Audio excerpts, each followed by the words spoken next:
Southwest Florida's news source. This is Fox 4 News at 6.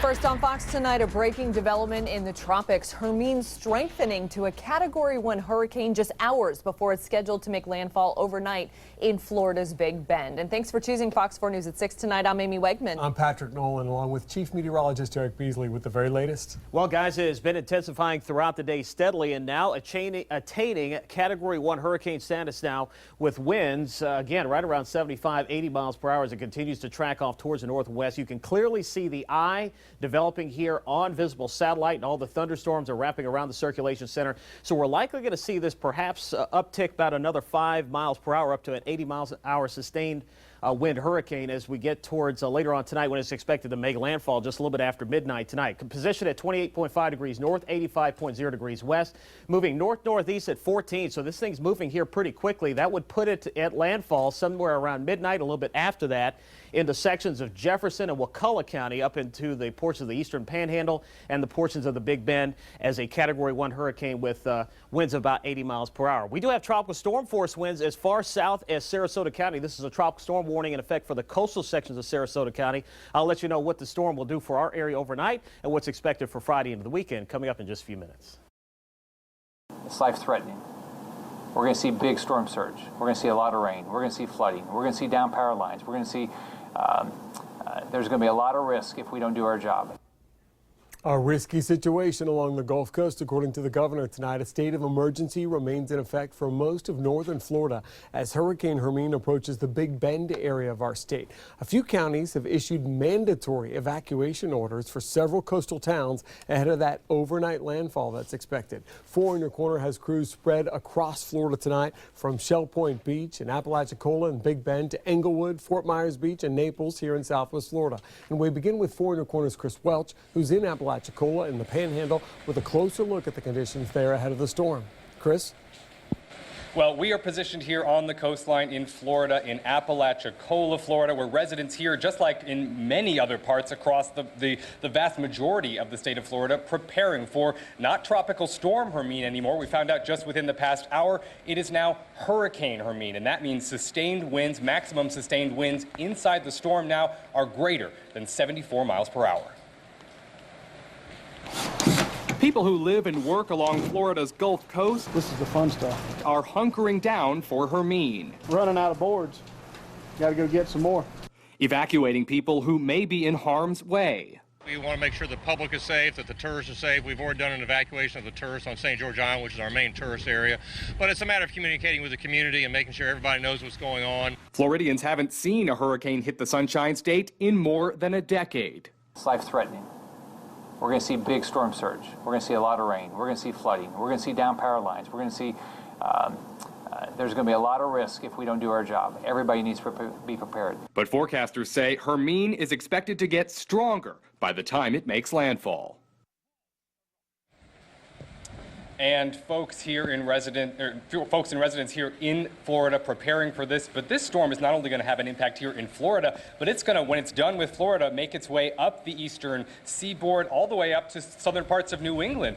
Take a live look now. We're looking at a camera positioned along the coast in Tampa, where they're being pounded by winds. This storm, of course, only going to get worse. We expect the brunt of it to come this evening around the midnight hour here where we're standing in other ports of the Big Bend area of Florida.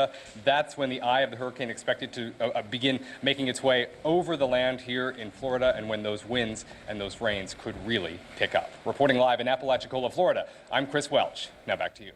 All right, thank you, Chris. Meanwhile, Hermine causing some serious storm surge along the Gulf Coast, even in areas slightly beyond the point of potential impact. Places like Panama City, as you can see here, the rough surf from the outer bands of Hermine battering the city's coastline, forming some serious waves tonight.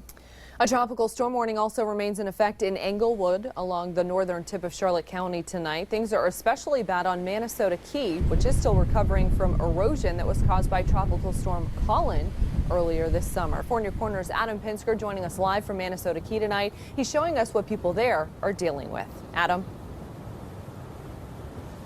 Amy, the erosion problem has not gotten any better since Colin came through here. I'm going to show you what it's done here, not just this past summer, but over the past several years. Look at the foam from the ocean blowing around like we're in a bubble bath. That person doesn't have much of a backyard left. There are some of the sandbags that have been here for a while to try to thwart these waves, and I'm going to have Kurt pan out. And that's the Gulf of Mexico, not the Pacific Ocean. These are the waves being caused by the outer bands of Hurricane Hermine.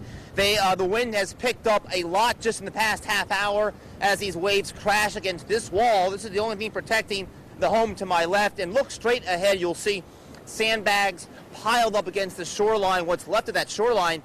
Some residents I spoke with today, including a condo owner, wants everybody who lives along here to unite and agree on building a seawall. I love animals, the beach, the turtles and everything. The reason we're here is because of all of that. However, when we've got a problem like this, somebody needs to get involved and get started and get something done. And we're back out live here on Minnesota Key. As Amy and Derek said, a tropical storm warning is in effect up this coast. Look how far out the waves are crashing ashore here. It's certainly not helping the problem with erosion for a lot of homes and condominiums along here. We're live in Minnesota Key tonight. Adam Pinsker, Fox 4, in your corner. All right, thank you, Adam. Meanwhile, another part of Charlotte County, Port Charlotte, is also reeling from the effects of Hermine. We do want to point out we're only dealing with outer rain bands from this storm. Standing water is still present from the gardens of Gulf Cove to Westchester Boulevard. Flooded streets making it very difficult for drivers to navigate through their neighborhoods. Meanwhile, other parts of the Gulf Coast also getting slammed with some strong storm surge tonight. This is the scene right now along Fort Myers Beach. The waves continuing to batter the island tonight. And 4 in the Corner's Mike Mason joining us live from the island tonight with a closer look at those conditions. And where's the beach? Mike? Yeah, Patrick, it's actually pretty hard to hear you because of all the winds. We're here at Crescent Beach Park. There's a sign that says no pets, no alcohol, but it doesn't say no beach, and it really should because the beach is gone. Right where I'm standing, the waves will be coming in, and this is where you'd be walking on the sand, you'd be putting your blankets to enjoy the sun. But look, you've got all these waves in the water, and I want to show you what we're talking about as far as how deep it gets. Now, right from where the sand meets the ruler here in the water, we had over 12 inches a couple of hours ago. Now it's gone down quite a bit since then, but over 12 inches high. That's because it was high tide earlier today, and the waves have receded a little bit, but I'm going to do ruler test number 2, and I'm going to throw this ruler up in the air to show you how strong the winds are. There it goes, way over there. Let me go get it. All right, so as you can tell, the winds are pretty ferocious, and take a look at the pier over there. The waves are slamming against the pier and the pilings. People are just hanging out on the pier watching this weather event. We talked to some people from Michigan earlier who were coming out here to enjoy the sun. They couldn't enjoy anything except Mother Nature's wrath. But we did talk to one guy who was struck by lightning 2 days ago. On Facebook Live, we had that. It's actually posted to our website right now, so you can check that out. Over here, we had a person parasailing earlier. They have actually headed out into the further into the water, so it's harder to see them. We did see one guy surfing, but that was about it. There's nobody out here swimming. The rip currents, the potential for rip currents are too intense, but we do have a lot of wind. It's really a wind event, a lot of waves. I'll throw the ruler up in the air again to show you how much wind we're dealing with. Way over there. If you can see it or not, I'm not sure. Anyway, we'll be back out here in about 30 minutes again, and we will see you then. Reporting live in Fort Myers Beach, Mike Mason, Fox 4, in your corner. All right, thank you for that, Mike. Another round of rain from Hermine's outer band sparking even more problems in the Tampa area. It was already dealing with widespread flooding. Check out this aerial video. This is St. Petersburg. Entire communities are completely underwater right now.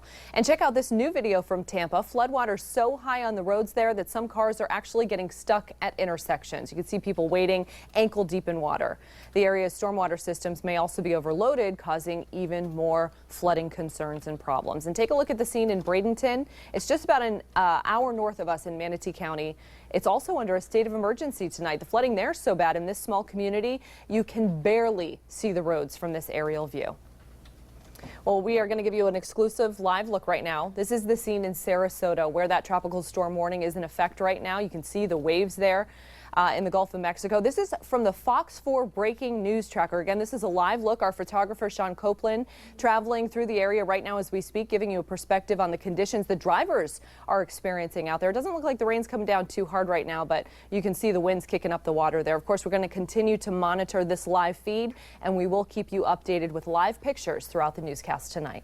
Meanwhile, people in Cedar Key, which sits right in the heart of the Big Bend area, also bracing for Hermine and potential impacts. A mandatory evacuation has been issued for that little town on the coast. Residents spending the early part of today boarding up windows, nailing down that plywood across shop fronts near the coast. They don't want to take any chances after the governor and emergency officials called this hurricane, quote, life-threatening. Hang on. I don't know. It's my first one, so we'll be interested. You worried? Absolutely. That's probably a healthy worry. Again, when Hermine does make landfall overnight, it's expected to be Florida's first hurricane impact since Wilma back in 2005. A concerning development in the fight against Zika. Mosquitoes from Miami Beach have just tested positive for the Zika virus. The Department of Agriculture says that the mosquitoes are from 1 square mile area where locally transmitted cases have been confirmed in recent weeks. As of tonight, 49 homegrown Zika cases have been confirmed in the state of Florida. Meanwhile, a 9th travel-related case has been confirmed in Lee County. That brings Southwest Florida's overall total to 16 Zika cases. Again, all travel-related. And with all of this rain in the forecast, officials across the state are taking extra steps to try and prevent the spread of Zika. So that means talking to people about standing water. That's where mosquitoes breed. And they're also going door to door in some areas, treating water not only in ponds but in pools. Prevention doesn't stop there, though. Officials also want to make sure people know even a very, very small container of water can house mosquito eggs. In some cases, they said just a cap that goes onto a water bottle. That much water can house those eggs. Of course, 4 in Your Corner is your source for complete weather coverage. Download our Storm Shield 4 mobile app. You'll get push alerts, you'll get up-to-date information, and you can tailor it to show you the weather conditions in your area. Still to come on Fox 4 News at 6, catching the bus to school turning into a complicated situation for some families in this Collier County community, thanks to flooding. 4 in Your Corner looking into their concerns. Plus, the search for crooks who've been targeting cars and homes in Lehigh Acres. Another young person killed on the streets of Fort Myers. How his loved ones are pushing for justice. You're watching Fox 4 News at 6. Derek? And Hermine continues to intensify, approaching the Big Bend, making landfall later on tonight. We'll let you know what its effects on Southwest Florida will be coming up.